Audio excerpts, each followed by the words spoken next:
Vernie Greenwood is a freelance writer and essayist whose work has appeared in the New York Times Magazine, Nat Geo, Popular Science, Scientific American, and many, many other places. Today, she is going to talk about the art of pitching. Veronique, thank you so much for being here. Thank you for having me. And I was really glad that I snagged pitching because I love talking about pitching. I feel like I think that when you're a journalist, you're a matchmaker for ideas, right? Like you spend all your time thinking about the things that are interesting to you, and then you have to go out and convince other people that they find them interesting as well. And you have to. I feel like pitching is fundamentally about trust. So it's about, can you get an editor to trust that you're the right person to do this and that you know that there is a story here. So I think when you think about pitching, you should be thinking about, what does it take to convince someone to trust you? What does it take to be a trustworthy person when it comes to writing a story? And probably the most important part of that is knowing what would be good to pitch, which I remember really struggling with when I started out. I definitely pitched some honkers. And I'm glad those pitches have disappeared into the ether of many old email addresses. No one knows about them anymore. But I think that it's the kind of thing that you have to learn, through practice. And unfortunately, at the beginning, you can't get that practice by 100 editors hiring you and talking to you about your pitches. So instead, this is something that I remember doing when I started out, was that every day I read Eureka Alert and Science Daily, and I wanted to get a sense of what stories were actually interesting to me, because I am sort of constitutionally incapable of writing about things that don't interest me. Like, I'm very bad at it. So that's you really don't want to get into the situation where you pitch something that bores you to somebody else. That's bad. So to try to understand what it is that you find interesting, what I found interesting was I would every day I'd sort of scan the press releases, I'd look at the papers, and when I saw something that seemed interesting to me, I would write a head and a deck, because you absolutely cannot pitch a story until you have a head and a deck. Like, if you can't think of the head and the deck, then you probably don't know enough yet to pitch it. And then like 25 or 50 words about what I thought the story was. Not what the press release writer thought the story was, but what I fundamentally found interesting about it and what I thought there was to say. And then I would just stick this in a Word document. And so every day I would generate like 4 or 5 of these little nuggets. And after like a few weeks of doing this, it's interesting how quickly you get a sense of what you actually find interesting, what you're likely to be able to write compellingly about. And you can do that by yourself. You don't need an editor to get involved. And also then, you have a Word document full of ideas, so when an editor does ask you if you have ideas, you already have them. You don't have to pull them out of nowhere. But then, of course, once you actually talk to another human about your ideas, then you have to convince them why you are the person to write this, right? And you're going to be much more sort of trustworthy. You're going to be the kind of person they want to trust. Go out on a limb, because of course, I think when you're starting out writing, you maybe don't know much about editing, or you haven't been an editor before, and you don't know that on the other end of every email you have with them, the editor is going to have to justify their choice to trust you to a bunch of other people who are higher up than them, or in an edit meeting. Like, they're going to need ammunition for explaining why they think resources should be diverted into your project. And one of the best ways that you can make that easy for them is to pitch stories for which you are really one of the only people who can do it. And it's not always the case. If you're talking about pitching stuff for embargoed news, like, lots of people write those stories. But if you can choose the stories for which there's something in your personal background or your experience that makes you particularly well suited to that, it's going to be much easier for an editor to justify it. If it's in your hometown, or if it's an area where you've been following this lab for a while, this is like the culmination of something they've been working on. Like, when you can say that kind of thing, when you have some sort of personal connection to it, it's much easier to convince the editor to trust you. And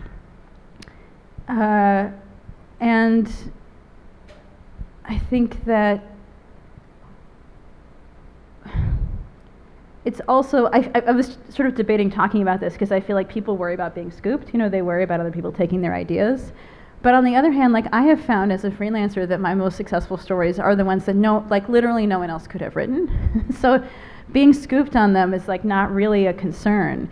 And so when I have an idea, I'll talk about it to like everybody I know, because this is how I find out if it's interesting to other people and also which parts of it are going to be the story, right? Because if you're talking to someone about an idea and they don't understand why you think this particular through line is the important one, like, well, that's important data for you as a writer. Like, that suggests that you're not convincing your audience in the way that you expect you should be able to, and maybe you need to rethink how you structure it. And I've had stories that I've been following for like 10, 15 years now that I haven't yet gotten to the point of pitching them fully, but I think I will, you know, like their time is coming, but I've been following them all this time and talking about them with like everybody that I know.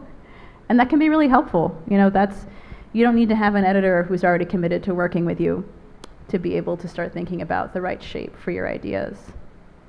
I do think when you're starting out, I don't know how, because when you start out, you're not necessarily writing feature pitches, although sometimes you are. And often I think those are the things that you keep boiling in the background. If you're working on shorter stuff, you're also thinking about longer things. And the same sort of rules apply to both in terms of convincing someone to trust you.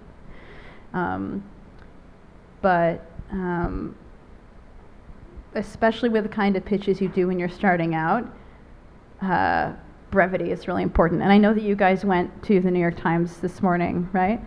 And I actually, 2 days ago, asked Ginny Hughes, like, what do you like in a pitch? and she said, you know, no more than 3 paragraphs. And I thought, oh, actually, no one had ever told me that before, so I learned something. And it makes sense. From a commissioning editor's perspective, they're like, I do not have time for more than 3 paragraphs.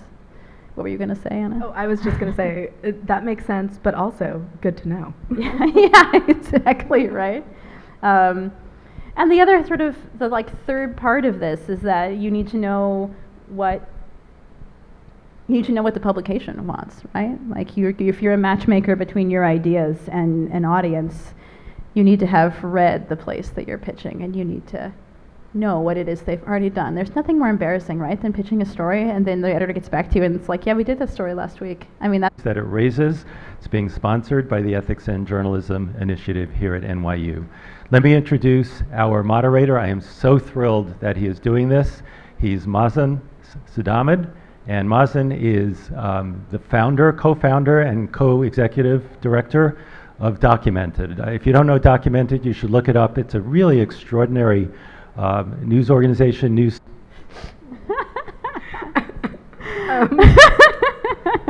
Well, that sounded interesting. It did sound interesting. I know. Why are they not here? We'll cut that out of the... As I was saying, there's nothing more embarrassing than going to an editor and pitching a story that they've already got somebody else to write. Although I feel like editors have consoled me that they immediately forget bad pitches. They don't remember them. They're not going to hold them against you. I hope. I hope that's true. And I think the last thing I was going to say is that especially at the beginning, like, it's not wrong. You're not doing it wrong if you wind up mainly pitching people you already know.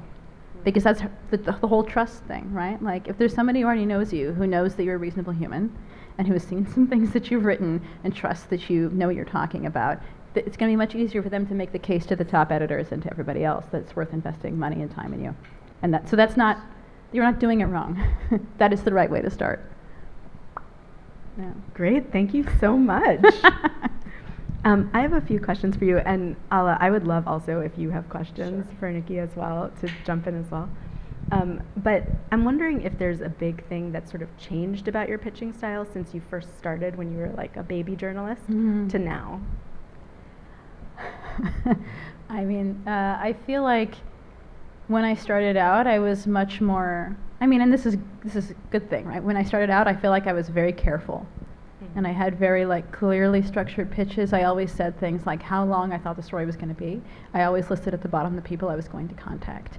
I always had, you know, every pitch had a headline and a deck, and it had a lead that was just as compelling as the lead I was eventually going to write for the story. Like, I was very careful to have it all there. I do think that as time has passed, I have gotten more sloppy. I mean, do you think that's just because like you work with editors now who know you and who trust that you'll get there? That's exactly what it is. So yeah. You're not saying don't do that. No. I'm saying do that. But after a decade, when people know you, you might not have to write the headline every time. That makes sense. That makes sense. I know this is a little bit embarrassing, but I'm curious if there is a pitch that you, like a big mistake you made early on in pitching that you would feel comfortable talking about so people don't make the same mistake. I think I can't remember anything specifically, but I do remember early on, I think it's very easy to assume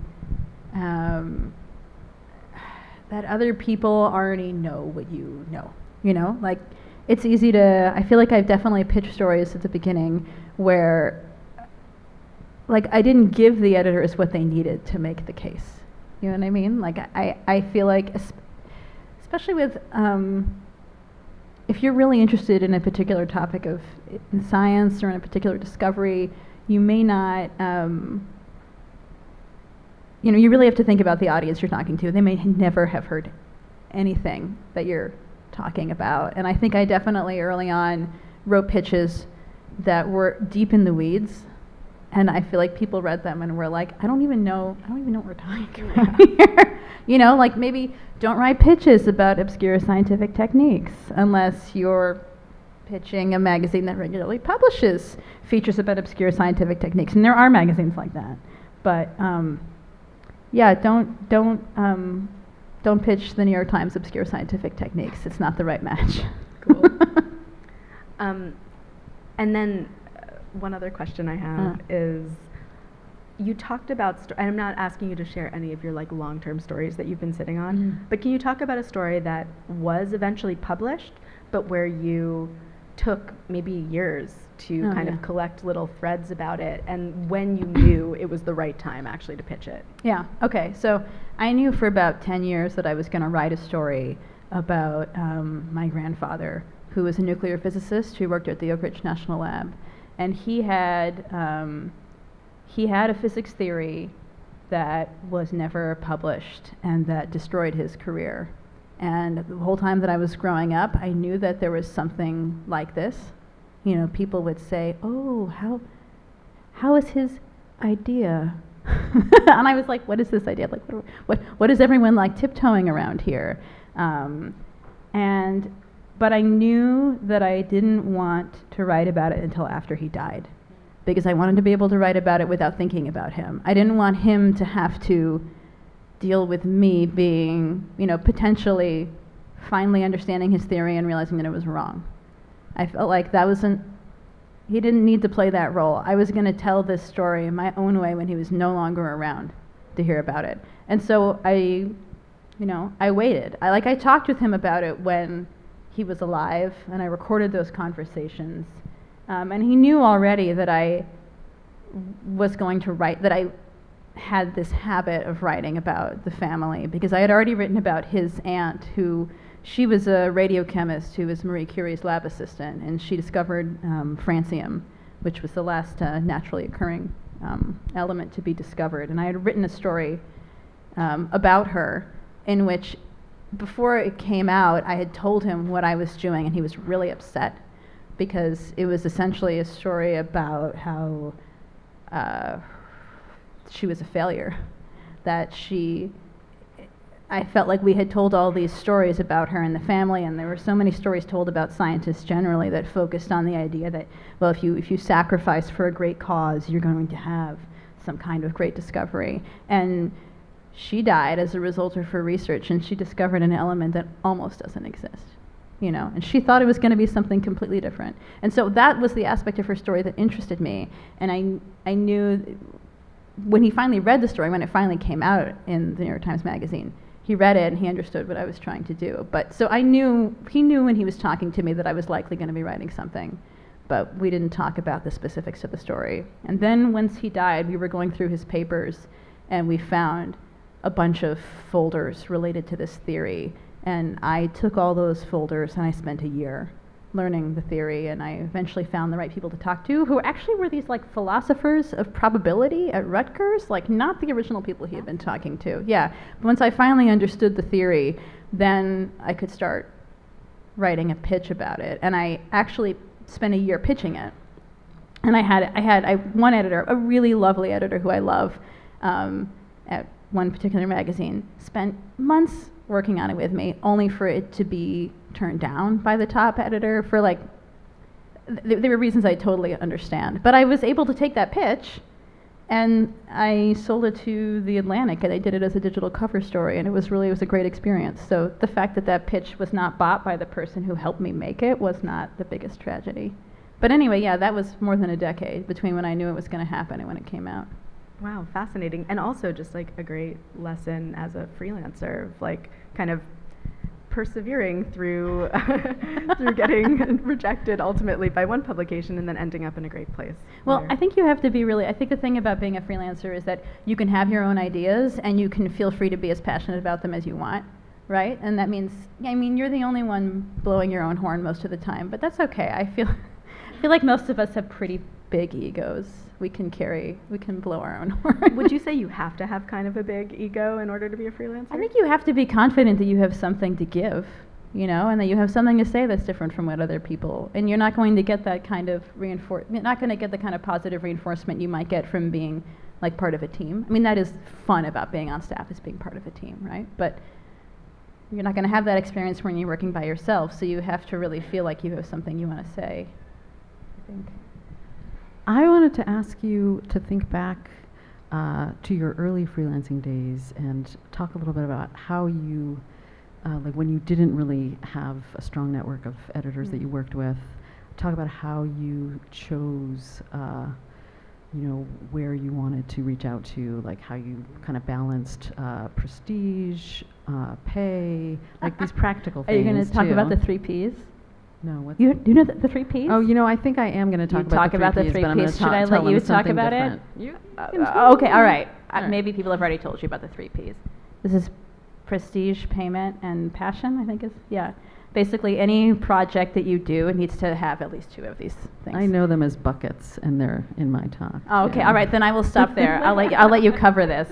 But I think, at the beginning, when I was freelancing, I actually did write for editors I knew, because I had been on staff job. I did 4.5 years on staff, and so I knew people through that network.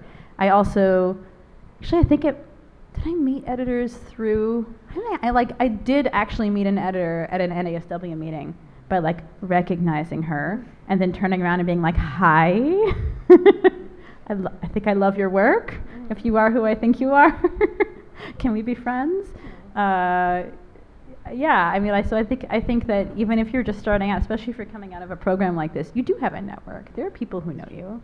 I think it's not as hard as maybe if you're, I didn't go to a grad program, but I was on staff for a while, and so I had already, I think my clients the first year, it was like 3 people who had either been my boss or knew people who had been my boss, and it just kind of went out from there. Yeah. Great. I think we have to move on because I want to save time for the workshop portion later on. So please store up your questions for Veronique, and you will get an opportunity to ask them one-on-one later on. All right.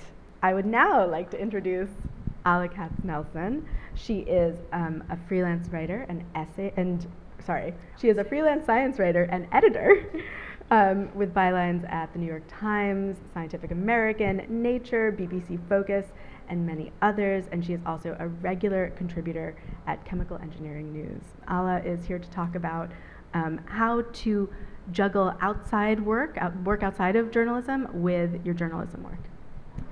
Thank you. I am so excited to talk to you about the very practical things about making a sustainable career out of freelancing. So when I first started freelancing, I initially thought that I would be doing primarily journalism, but that did not turn out to be the case. And in fact, I actually know very few people who are self-employed as science writers and who do exclusively journalism.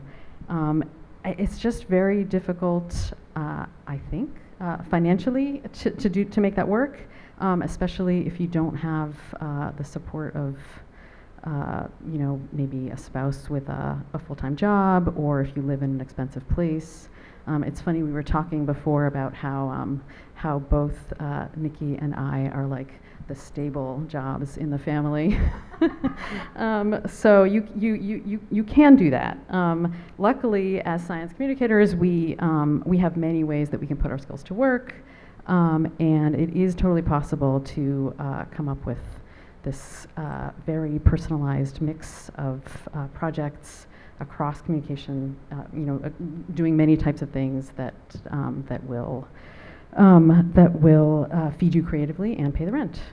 So I'm just going to talk through like 4-ish kind of ideas or points that have kind of helped me think about creating this balance for myself over the years. And point 1 is decide how much money you need or want to make. And if somebody says to you that's too much money, or money doesn't or shouldn't matter, you will want to nod politely or not and go talk to somebody else.